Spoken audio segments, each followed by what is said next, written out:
Yes, the question addressed in this paper is why economic and social policies of the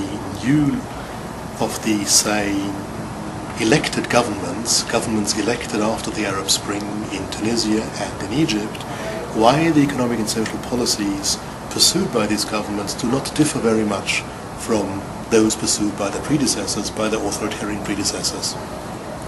So there are many possible answers. The one is just that there are international constraints that prevent governments from doing anything else that they did in the past.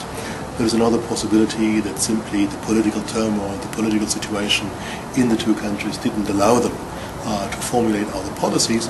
But there is also the idea that possibly the constituencies behind these governments, those who elected these governments, and especially the people who were prominent in these governments I'm talking about the Morsi administration in Egypt, and I'm talking about the largely Ennahda-dominated government in Tunisia, that in fact the constituencies behind these governments were not that much interested in change, and that they were, or that they hail from sociological backgrounds that are very similar to those of the predecessors.